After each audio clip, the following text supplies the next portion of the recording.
Taliyah picked her way quickly down the snow-covered hillside, skidding in places and plunging thigh-deep in others. She hadn't run from the Noxian invasion fleet to then accidentally kill the first Ionian she saw. And knowing my luck, he was probably a holy man, she said. The pines in the valley had been reduced to spindly bushes half their original size. Only the tip of the shrine broke through the snow's surface.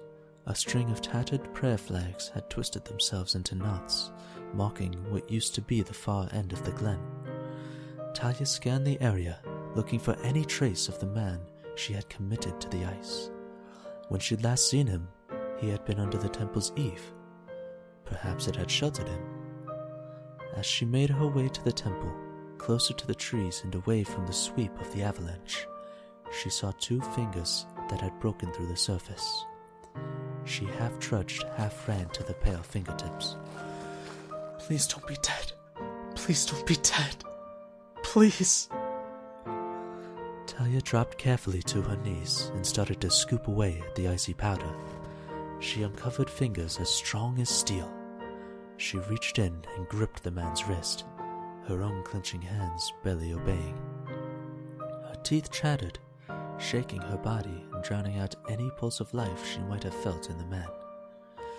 "If you're not dead already," she said to the man beneath the snow, "then you've got to help me." Ugh. She looked around. There was no one else. She was all he had. Taliyah let go of his fingers and backed away a few paces.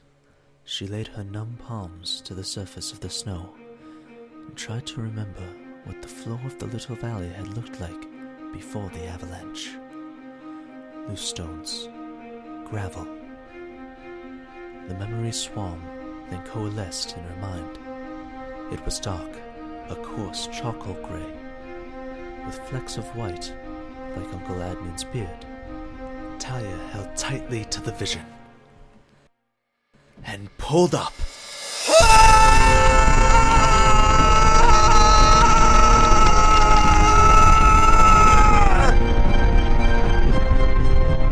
The crust of ice erupted in front of her, quickly followed by a towering ribbon of granite, balancing one lone figure. The suddenly flexible stone wavered at its peak, as if looking to her for guidance. Unsure of any safe landing, Taliyah pushed them both toward the spindly pines, hoping the bough might break his fall.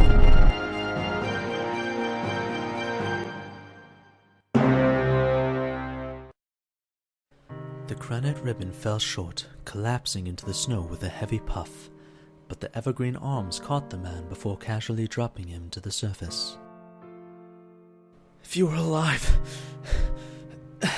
please don't be dead now," Taliyah said as she hurried towards the man. The sunlight faltered above her.